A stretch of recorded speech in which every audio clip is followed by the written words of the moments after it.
What's up guys, it's Missy. I am back with another SimCity Buildit video. Today I'm going to be talking about the contest emails for high level players. If you are a player who is above level 25 or at level 25 and has regionals unlocked, this would be considered a higher level player as you have unlocked multiple assignments that the lower level players haven't unlocked.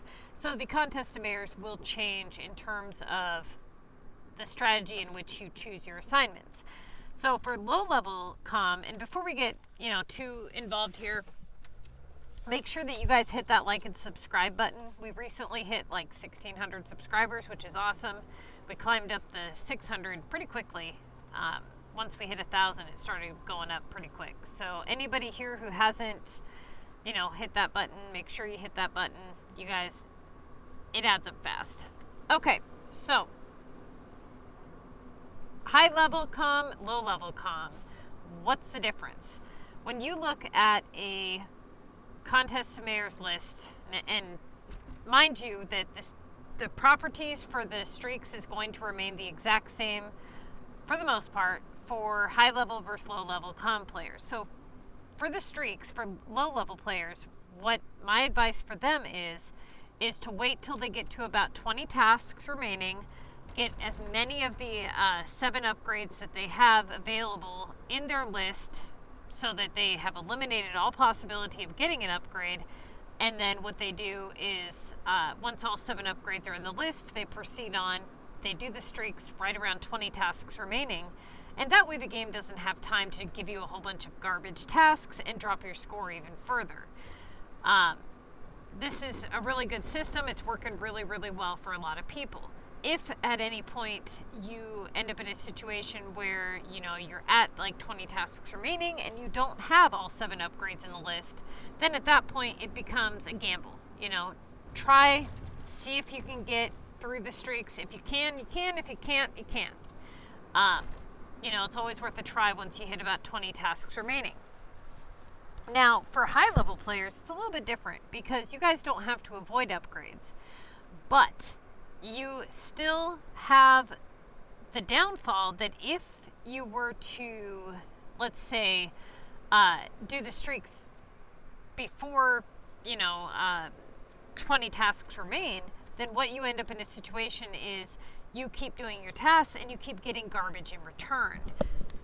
Now, to avoid this, you would basically do the same thing that the lower level players do, except for you wouldn't have to wait for any upgrades to stack up in your list. You would be able to do those upgrades if they were in your list. So basically, the strategy for high level comm players is you're going to do your task assessment, right? Okay.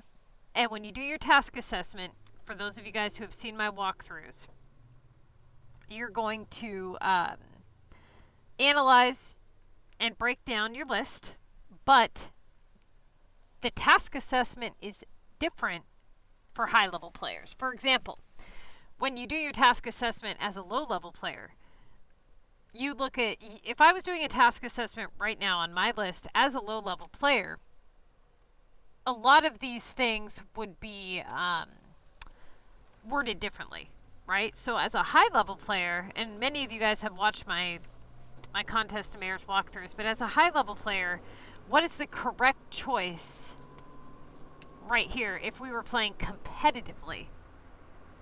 And most of you guys are probably automatically looking at the list and trying to pick an assignment. That is not what you do.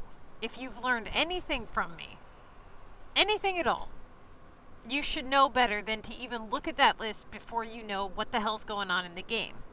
And that would be, what level am I? What league am I in?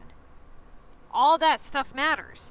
Right now, if I was in Mega, my choice would be much different than when I'm in City or whatever.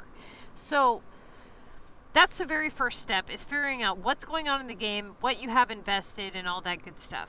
At this point in the game, and here's some other things that you guys don't think about as low level players because you've never I never experienced it, but as high level players, there are several things that I need to consider here. For example, if for any reason I was to say, well, I'm going to go ahead and do this assignment here, the export HQs, right? Those last for 24 hours where you can donate the items, and then you have 48 hours roughly where you have to wait, right, for the stupid thing to open back up. Might even be longer than that. Might even be 3 days or something. But you have several days where that's closed off. So if I was to do that now, it would be closed off by the time next comp comes. I'm better off just leaving it sit and not touch it, and that way that timer doesn't begin. Now, a lot of the high level players, essentially the strategy is that you guys are going to be doing your highest value task almost all the time, okay? And the reason I say almost is because if you were to look at a list, and let's say that you have like 4 upgrades in your list, all right around maybe 1,000. Let's say you had a 1,200 Latin versus let's say a 2,000 Paris, right? Looking at that, you would obviously go with the 2,000 Paris, right? But basically what you're doing is you're taking low-level comm and you're kind of flipping it around. So if you're avoiding upgrades because they can come in worth 3,000 points and ultimately, making it a problem for you low-level players when you get them, then you would basically reverse that mindset and say, well, if I'm not trying to get an upgrade as a low-level player because they give me high-valued upgrades, what can I do as a high-level player to increase my chances of getting those upgrades? Because they're worth so many points, they're easy to do, and they're basically you have no reason not to do them, right? Because you're not camping. So basically, let's say that you're looking at your list and the vast majority of your list is, right around, let's say 1,800 points or whatever.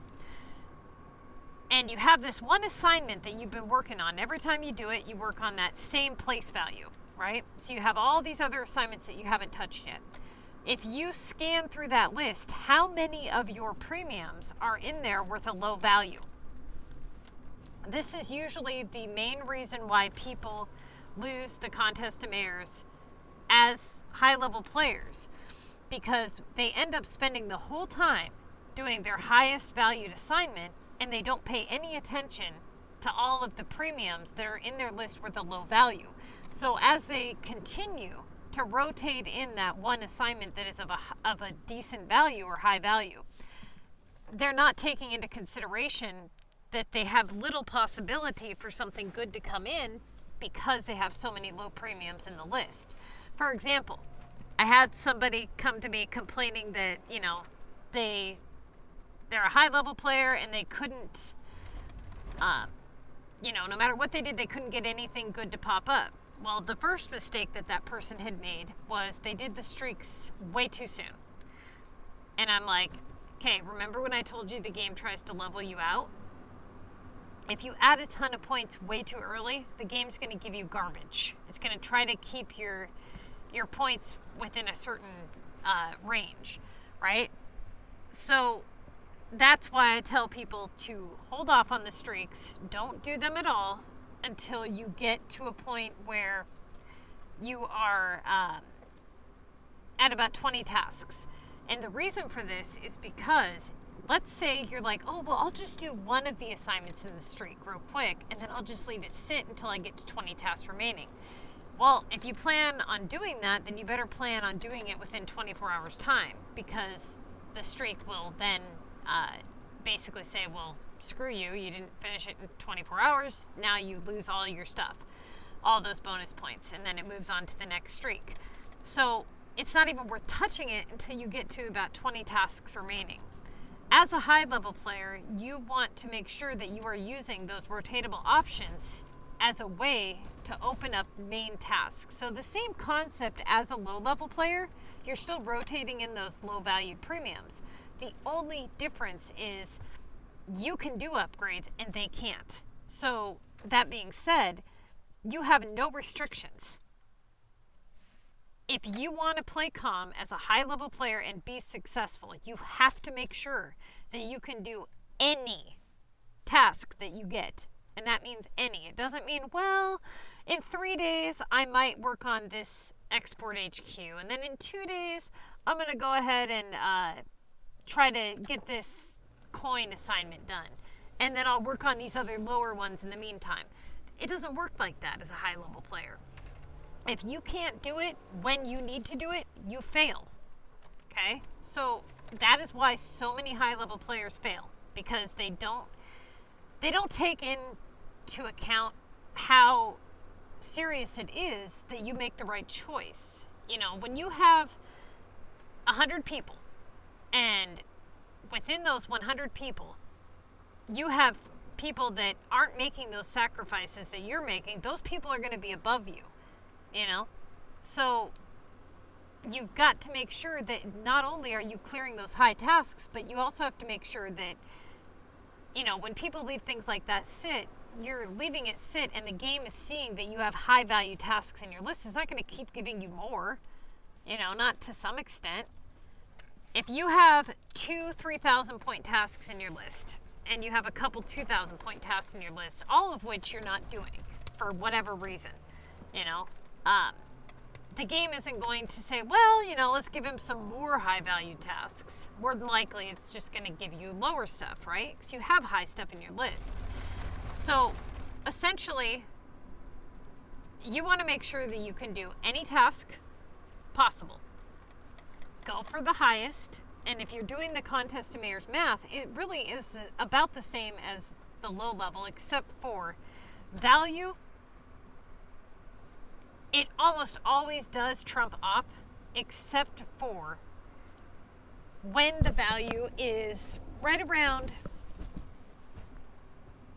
Honestly, I wouldn't even say it has a value. I would say that you basically look at it like this. If you're saying, just pretend here that this list is main, rotatables. The rest are rotatables. Okay? So notice how you don't have any no touch or cancels, because you're a high level player. You wouldn't be canceling anything, and you wouldn't have any no touch. I mean, there might be a few you could cancel, I suppose, like a design challenge or something, but at that point you wouldn't really cancel those. You would just ignore them usually. So that being said, once your main tasks are gone, once all the tasks above 2,000 points are gone, then what you would do, or if you're only getting right around 2,000 point tasks, if you're not getting anything good, what you'll do is you'll scan your list and you will look at your rotatable options. Okay, so if you see something like an 800 melon or a 1200 ladders versus, let's say, a 1200 Latin, which one would be better? The Latin, of course. Why? Because the VP of the Latin is 3600, right? Whereas a low level player, you're so used to avoiding those that you wouldn't make that connect. But the Latin would be the correct choice. It has the highest value possibility, and it has a pretty good chance of coming in once you clear it. So more often than not, you guys are going to be doing, you know, your upgrades, your deliveries, and all that. But if you're in a situation where the bottom half of your list is all high, it's all of your high premiums just sitting in your list with a low value, then all you're doing is rotating out non-premiums, right? Why would you rotate out, let's say, a 1200 repair over rotating out a 1200 Latin? That doesn't make sense. Especially when the repair is inevitably going to come back, like, relatively soon, right? So think of it kind of like a puzzle game. At the top, you're rotating out, you know, up here at the top, you're rotating out these pieces until you don't get the amount that you need. You start getting garbage. And then you come down here, you grab a piece, and hopefully you can continue rotating out some decent tasks. And honestly, it's an amazing concept when you really start to break down the strategic aspects of how the contest of mayors works. Everything that you guys have learned as low-level comm players, you have to tweak it a little bit, you know? So if you're used to looking at something a certain way, then you're going to have to look at it a little bit different the next time, right? So like I was saying with the upgrades, if you're used to, you know, not doing them because they can come in worth a high value, then you basically would reverse your thought process and say, well, if this is what I was avoiding before and I'm now intentionally trying to have it occur, what can I do to increase my odds, right? So the same general concept is going to be with, you know, factory productions and things like that. Now with factory productions, as high-level players, depending on what level you are, of course, you should be able to do any factory productions within one round. That's saying that you have all 12 factories unlocked. If you have regionals unlocked, that is going to be one of the hardest things that you deal with. Now, it used to be Omega was one of the most annoying things that people had to deal with. And the reason I say Omega is because of those damn canisters. Those were the worst. Okay, they were a deal breaker for high-level players. Every time you would, you know, have a canisters task, it would eat all your cash and time, and it was just a mess. The Neo-Simoleons task is pretty lame. I mean, it can open up some decent opportunities as it doesn't usually, you know, come back constantly, but it's never worth a whole lot. So, you know, there's that. And then you have the fact that you've unlocked new upgrades, you know. The Omega upgrades are worth up to 3,000 points. That being said, if you have it in your list worth 1,000 and it can be worth 3,000, you've just now eliminated all possibility of that one coming in, you know, worth 3,000 points. So when you make your list of total possible assignments and their values, and then you start crossing off each one that you have in your list worth a low value, and you start looking at your, you know, your odds of getting something good, you'll start to see why you're not getting anything good, because everything in your list is already there. It's just worth a low value. You know, certain tasks can come in multiples, others can't, you know, so everything has its own property. You're just basically reversing it is all. Now, for you high-level players, another thing that a lot of you guys make the mistake of is you don't put in what it takes, and I don't blame you, because what it takes is more than what you're going to get, right? And unfortunately, that's the problem with playing high-level comm. There's really no way to go about it and benefit. Now, when I say that, and a lot of people are going to be, oh, bullshit, I benefit, da, da, da. Really add up what you're putting into it, okay? So, for example, like, let's say that you are playing the Contest of Mayors and you spend a total of, let's say, 1,200 cash, which it would be significantly less now that the canisters tasks are gone. But let's just say, hypothetically speaking, you spend about 1,200 cash for everything. Now, what else did the Contest of Mayors cost you? It wasn't just the cash. What else? How many coins? And you can't go based off, you know, the coins you had before you started and the coins you have now, right? You don't even know, like, what were you doing? Did you transfer anything? What were you spending it on? You would have to actually pay very close attention to your expenses. Then you have to take into consideration tokens, product, time, all of the things that you made that you wouldn't normally make, all of the shops you let be idle that you wouldn't normally let be idle, you know, maybe war tax, and how many keys did it cost you to upgrade the war cards that you never would have upgraded had you not had an assignment for it, you know. So there's lots of ways that it can cost you. Fortunately, when you have to do an epic, at least that gives back to you. But ultimately, you have to look at the cost of everything. And that goes with, war and stuff like that. And I'm going to get into that, more in a later video.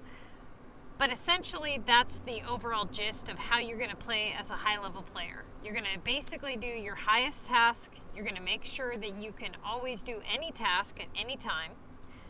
And then you're not even going to think about doing the streaks until about 20 tasks remaining. Do the best that you can to rotate out those premiums that are those low premiums for high premiums. Anything that you can leave sit would be best. That, so like as a high level player, that 1600 Paris delivery,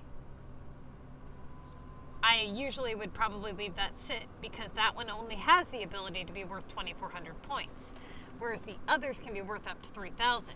Given the fact that I have so many other options that I can utilize, unlike a low level player, I would be able to do that as a high level player.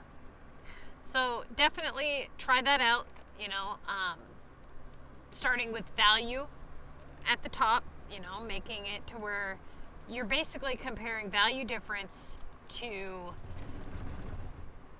opportunity the same way that you did before. The only difference really is that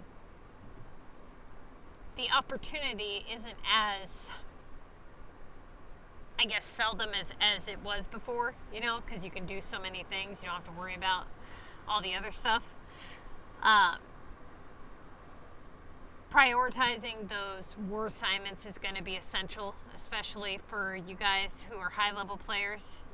Slowing down on those war card upgrades is going to be essential because you guys have to pay so much more for your war card upgrades than low-level players are.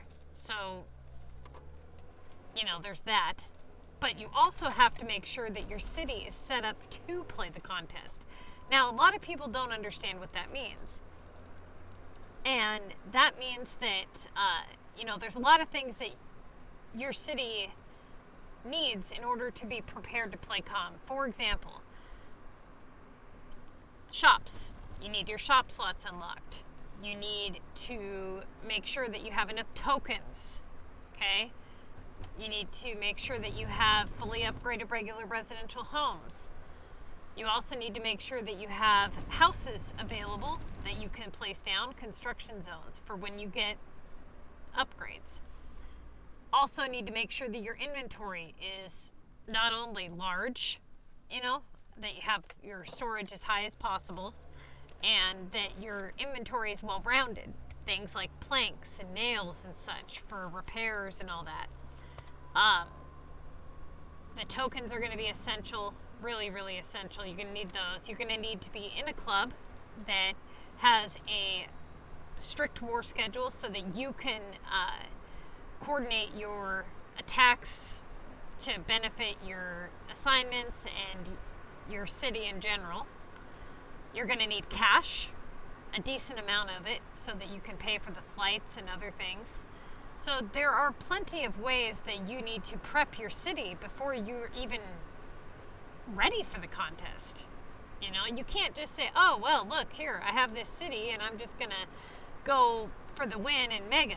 No, it don't work that way. You got to be prepared for anything. You got to make sure that those regional currency tasks, you've got to make as many regional items as possible. Get those stacked up in your inventory for when you get an epic project or for when you get those regional currency tasks. Because when you get those tasks, you're going to either have to sell the items to the sim bubbles that pop up, or you have to do the deliveries. Either or, it's going to be an expensive task, okay? When you do the deliveries, you get 3 deliveries, and then you get the piggy banks, which I don't recommend purchasing those. But having those items to sell for the extra currency that you're going to be out of is essential. Saving your contest mayor's rewards, like the keys and the coins and all that stuff, those help, to get those assignments done quickly. So there's a lot of things that you need to do to be prepared. Having enough VU is another one. As a low-level player, sure, you may find a lot of VU on the global market, And a lot of you people following the Missy's Building Guide, you guys have those Maxuses. You should be buying those every damn time and stacking those up. And make sure that you're well prepared for those. What was I just talking about? I just totally like lost my train of thought. Be prepared for that. I'm just gonna say that because I can't remember what I was saying. You guys, I have not slept well. I've had these weird ass dreams, like totally crazy dreams, and they're vivid and they're just miserable, and they usually involve somebody I hate. So yeah, don't mind me and my brain fog. Okay, so yeah, that pretty much concludes what I have to say about the high level comm for now. Let me just see how much. Oh, okay, I only had one to go. Damn it. All right. Try to, make it to where the contest of mares doesn't take, everything out of you. It pretty much does. I'm not gonna lie. It's pretty rough. If you want to play the contest of mares competitively, you gotta be putting in the time. It takes a lot of work, a lot of dedication and time to clear 75 assignments every week. And it's not just doing the assignments that's, tedious. It's all of the prep and the timing and then the choices and, the competition. There's a lot that goes along with it. So when people win, they earn it, as long as they're not hacked, of course. And that's the other thing, you got to go against hackers sometimes, which really sucks, which, it's not going to go away until people keep reporting it. So if you guys see hackers in your league, you have to report it. Otherwise, they just keep getting away with it. You know what I mean? And if they keep getting reported enough, maybe eventually they'll stop, being assholes. I don't know. Probably not, but at least it'll lessen it. Alright, you guys, I'm going to go ahead and get this uploaded, and then I got another video I got to record, but I will see you guys soon.